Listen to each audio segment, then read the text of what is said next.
안녕하세요 여러분들, 또다시 만나서 반갑습니다. 장애아동의 통합보육, 지난 한 두 강좌는 조금 지루했죠. 좀 반복적인 것도 있고 너무 구체적으로 이렇게 측정하는 그런 분야가 나왔는데, 오늘은 정말 여러분들이 어떤 역할을 해야 통합보육이 활성화되겠느냐 하는 상당히 흥미있는 분야를 가지고 여러분과 한번 상기해 보겠습니다. 사실 여러분이 담당해야 될 그런 분야이기 때문에 오늘은 좀 흥미가 더 있기를 바랍니다.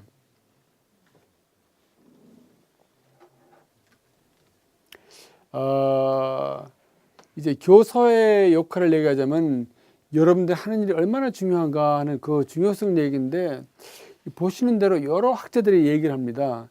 여러분이 하는 일이 얼마나 중요한가 하는 것을 강조하는 그런 얘기인데, 첫째는 여러분들이 장애 아동에 대한 태도, 이 장애 아동에 대한 태도, 이 태도가 바로 통합교육을 성공시키느냐 실패시키느냐 하는 중대한 영향을 미친다 하는 것을 고틀리브라고 하는 이 학자가 얘기했고, 장애 아동에 대한 비장애 아동들의 거부적이고 부정적인 태도를 교사 행동으로, 여러분들 아시겠지만은 보육 현장에서 장애 아동이 한 클래스에 있으면은 비장애 아들이 물론 거부적이고 부정적이고 여러 가지 왕따를 시키고 어려운 문제를 만듭니다.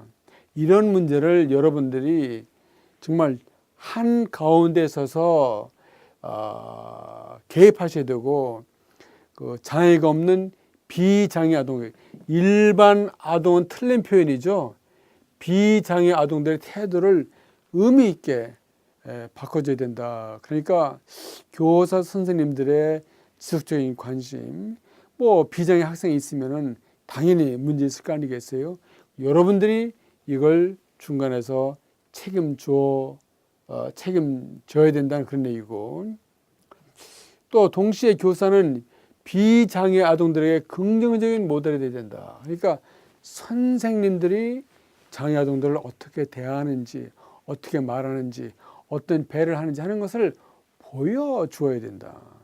말로 안 되는 거죠. 그래서 선생님 여러분들이 우선 개인적으로 어떤 그 장애 영유 통합 보육에 대한 어떤 개인적인 비전이 있어야 됩니다.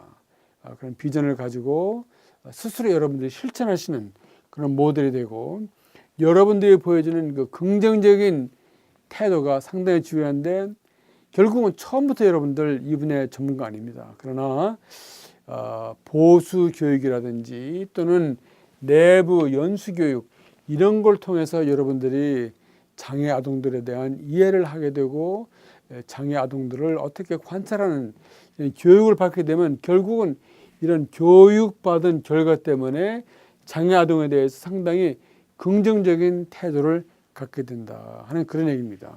이거 우리가 교육을 통해서, 지속적인 관심을 통해서 교사 선생님도 변하고 훈련될 수 있다는 그런 말씀을 드리고 싶습니다. 그 다음에 이제 앞부분에서는 교사의 태도 얘기했는데, 교수법도 중요하다. 태도만 가지고 되는 것이 아니고 교수법. 여러분도 어떤 이론적 배경이 있어야 되지 않겠습니까? 그래서 수업할 때도 어떤 즉흥적으로 다 아는 거니까 적당히 하지, 이런 게 아니고 장애 아동의 특수성, 또 장애 아동과 비장애 아동들이 이렇게 통합됐을 때 이루는 어떤 문제점, 어떻게 하면 장애 아동과 비장애 아동들이 함께 학습 분위기를 이끌어갈 수 있겠나 하는 이러한 구상을 하면서 학습 도구를 개발하고 선택하고 해서 효과적으로 이 통합 보육을 수행해 나가야 된다는 그런 얘기입니다. 뭐 여러 가지가 있지만 결론은 교사 선생님들의 가치관, 태도, 그다음에 특수한 교수법, 이런 것이 중요하다. 결론적으로 여러분의 역할이 통합교육의 성패를 결정한다. 여러분들이 잘하면 성공하고 잘못하면 실패한다. 그런 얘기죠. 죄송한 얘기지만 여러분들의 책임이 크다. 또 여러분들이 잘하시면 그만큼 보람도 있는 거죠. 다음 자를 볼까요? 설명했습니다마는 우리가 이제 특수교사의 역할과 통합학급 교사의 역할을 둘로 나누어 보겠습니다. 특수교사의 역할은 한 5가지로 요약되는데 스페셜 에듀케이션 티처죠. 특수교육 훈련을 받은 교사는 각각의 아동들에게 어떤 그 개별화 프로그램을 개발해서 준용할 수 있습니다. 장애를 가져온 아이들, 행동 과다증이 됐든 어떤 여러 가지 문제가 있지, 집착증이 있다든지, 그러니까 그 장애의 특성에 따라서 그 아이들에게 맞는 개별화, personalized 또는 individualized 어떤 개별화된 프로그램을 개발해서 활용할 수 있다. 그런 얘기고, 또 통합 학급에서 장애 아동들이 비장애 아이들에게 잘 받아들여질 수 있도록 또 지원하는 이런 것도 특수교사가 할 수 있는 겁니다. 여러분들이 다 못하거든요. 그래서 이제 통합학급에서 장애 아동과 비장애 아동들이 어떻게 상호작용을 잘 이끌어 나갈 수 있는 교육 프로그램을 개발하고 지원한다. 프로그램 개발은 상당히 특별한 의미가 있습니다. 그래서 장애 아동과 비장애 아동들이 상호작용을 잘 할 수 있도록 특수 교육 프로그램을 개발하고 지원한다. 프로그램, 교구 이런 게 다 되겠죠. 글쎄요, 여러분들 얼마나 근무지에서 바쁘시고 할 일이 많습니까? 그러나 때로는 특수 교사들에게 기회를 주세요. 기회를 주셔가지고 통합교육의 의의에 대해서 설명을 좀 듣고 이 장애 아동들을 보다 더 잘 이해할 수 있는 다양하고 구체적인 정보를 좀 제공받도록 여러분이 그런 학습 분위기를 만들었으면 좋겠습니다. 어떤 때는 여러분 비장애 학생들을 다루는 교사와 특수학교 교사가 잘 안 어울릴 수도 있습니다. 그러나 이러한 중요성을 생각해서 상호 학습 분위기를 만들고 함께 했으면 좋겠다 하는 것이 제 생각이고, 통합학급 교사와 지속적인 어떤 협력 체제를 유지하는 것이 참 중요하다 하는 이런 얘기입니다. 특수교사는 여러분이 계신 보육 프로그램에 채용될 수도 있고, 또는 이렇게 하루나 이틀 동안 다녀갈 수도 있고 정기적으로 방문할 수도 있습니다. 어떤 형태로 오든지 지속적인 협력 체제를 유지하고 어떤 상호 합석적인 관계를 갖는 것이 중요하다 하는 그런 말씀을 드리고 싶습니다. 그 다음에 이제 통합학교 교사의 역할. 그러니까 여러분들이 통합학급, 여러분들이 이제 보육교사로서 통합학급을 만들었으면 여기에서 여러분들이 할 수 있는 역할이 뭐냐.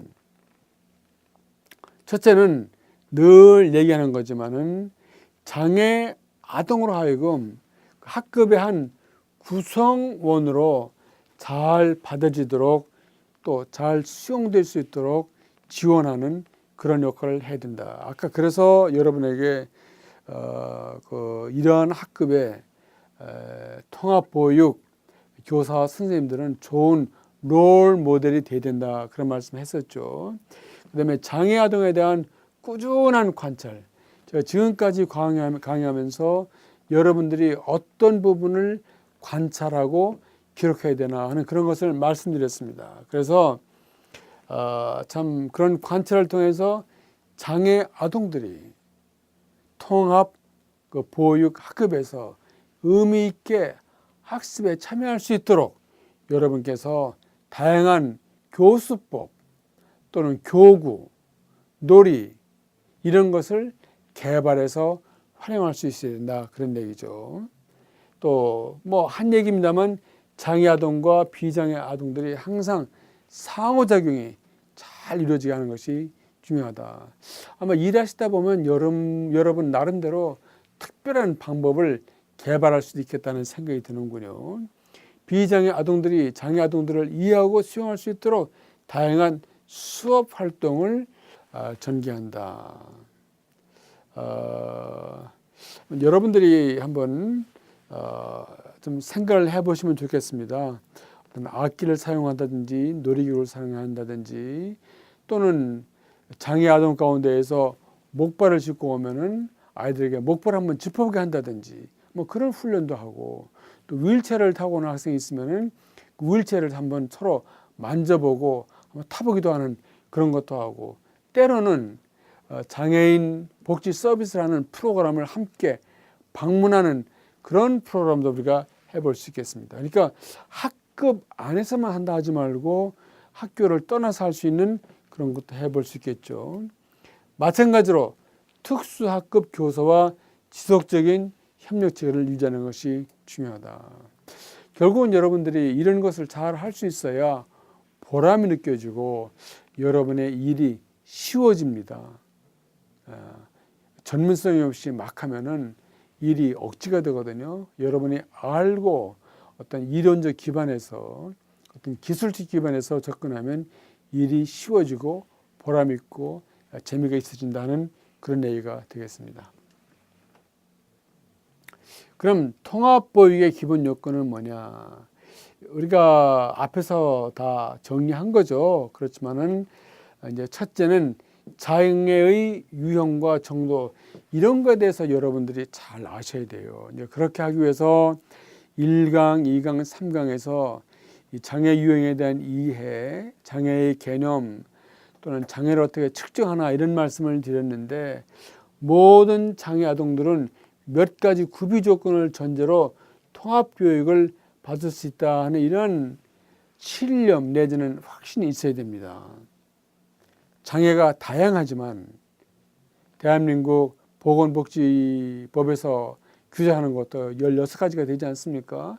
장애 아동들은 상당히 다양한 것 같지만 몇 가지 구비 조건을 갖추면은 장애 아동들도 통합교육을 받을 수 있다는 이런 것을 이해하시면 훨씬 도움이 되죠.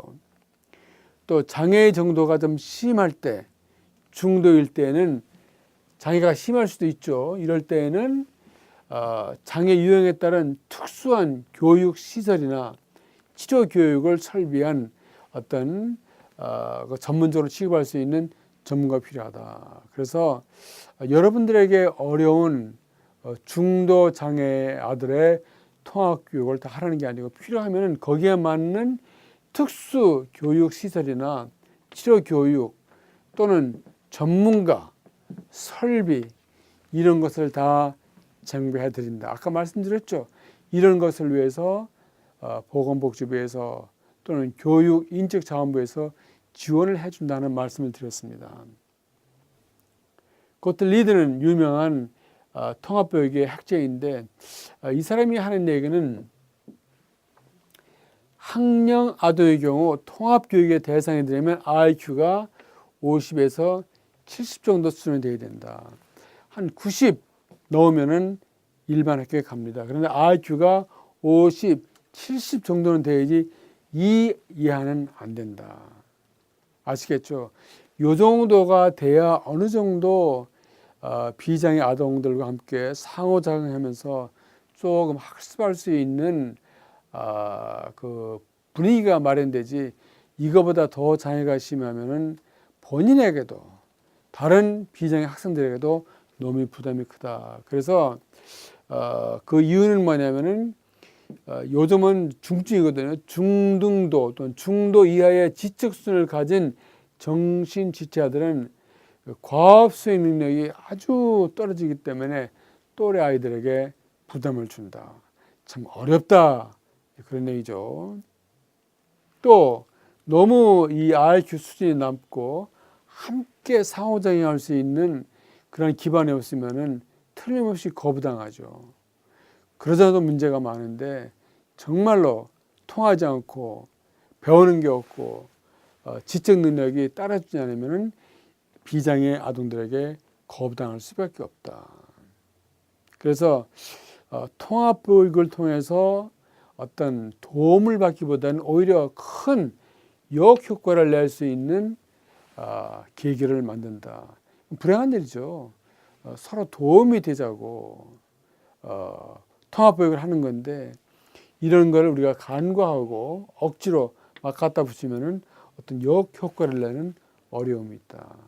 이런 것에 대해서 원장님이나 통합교육을 담당하신 교사 여러분들이 유념해야 되고 이런 걸 최소한도 점검하는 그런 게 있어야 되겠습니다.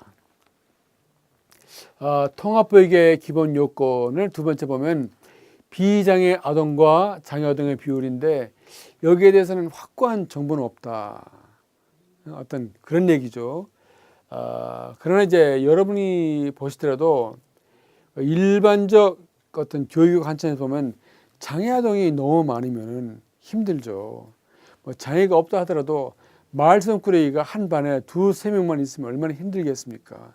그런 차원에서 장애 아동이 적을수록 어떤 교육적 효과를 기대할 수 있다 하는 것을 우리가 상상할 수 있는 얘기고, 또 장애 아동의 비율과 교사의 수가 어떤 교육의 효과를 내는 데는 아주 밀접한 관계이기 때문에 보육교사 제도가 필요하다는 그런 말씀 드릴 수 있고, 특별히 특수교육 교사나 자문교사와 같은 도움이 없을 때에는 한 명의 교사가 2명 이상의 장애 아동을 지도하기는 어렵다. 한 명의 교사가 2명 이상의 장애 아동을 보육하기는 어렵다. 기억하시기 바랍니다. 근데 이제 예산의 부족 때문에 때에 따라서는 한 반에 장애 아동이 2명, 3명씩 들어오는 경우가 있죠. 이런 거는 사실 교육의 효과상 문제가 있고, 좋은 뜻으로 장애 아동 통합 보육을 하려고 하는 교사들에게 부당한 책임을 준다. 부담을 준다는 그런 얘기를 해볼 수 있겠죠. 그래서 설사 장애의 정도가 좀 낮다 하더라도 원칙적으로 1명의 교사가 2명 이상의 지태아를 지도하는 것은 아주 어려운 일이기 때문에 가능한 한 어떤 그 경도, 장애가 아주 심하지 않은 아이들을 할지라도 한 1-2명 정도로 제한하는 것이 좋다, 그런 얘기입니다. 어려울 거 없죠. 뭐 상식적인 얘기니까. 이 서병연이라는 분은 교수인데, 이분은 연구를 통해서 장애 아동을 정상화 집단에 통합시키는 방법으로 처음에는 1명의 장애만을 통합시켜 그 장애 아동과 비장애 아동 간의 상호 적응 상태를 평가해 가면서 차츰 장애 아동 수를 늘려나가는 점진적 방법을 추천했습니다. 그래서 장애 아동의 수가 1명 이상일 경우 비장애 아동의 수와 장애 아동의 수비를 3:1 효과제로 지정했거든요. 그래서 3명이 1명. 저는 이거 많은 것 같아요. 많은데 여러분들 경험적으로 할 수 있고, 위에서는 분명히 1명의 보육교사가 뭡니까? 1명 이상 하지 못한다고 했는데, 그러나 1명, 2명 점차적으로 학급의 반응을 봐가면서 아이들이 어떻게 반응하나 봐가면서 숫자를 늘려 나갈 수 있는 방법은 될 수 있다 하는 얘기를 했습니다. 통합보육의 기본 요건 세 번째를 볼까요? 역시 중요한 거는 비장애 아동들의 그 태도와 그 부모들의 인식이 중요하다. 사실 여러분이 보육하는 현장에는 그런 일이 없겠지 바라지만은 옛날에는 있었습니다. 장애 아동이 와 있으면은 부모들이 와서 막 항의를 해요. 민원을 제기합니다. 어떻게 우리 아이가 장애 아동과 함께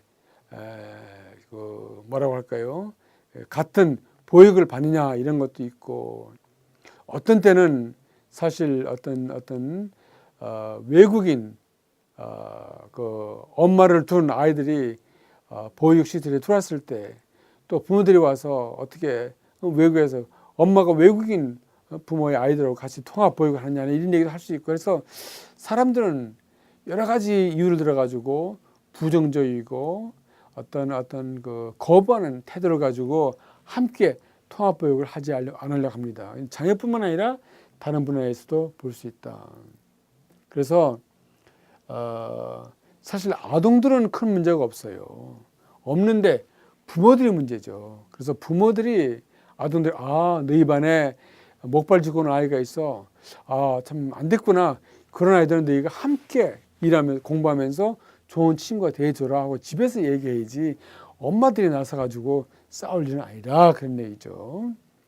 편견과 거부적인 태도를 갖는다면 그 원인, 언어, 적응 행동, 사회적인 행동, 대인관계, 인지 기능 등에서 아마 미숙일 때문일 것이다. 그래서 혹시 아이들이 거부적인 태도를 갖는다면 그 원인이 뭔가 알아보자. 그지? 말을 잘못한다. 잘 적응을 못한다. 사회적 행동에 문제가 있다. 대인관계의 기술이 나쁘다. 이런 것도 나올 테니까 문제의 원인이 어디 있는지 우리가 알아볼 필요가 있습니다. 서먼과 루이스라고 하는 이 두 학자는 1970여 년에 장애 아동에 대한 지각의 차이에 의한 편견이 거부적인 태도를 만든다. 지각. 장애 아동을 어떻게 바라보느냐. 이런 얘기를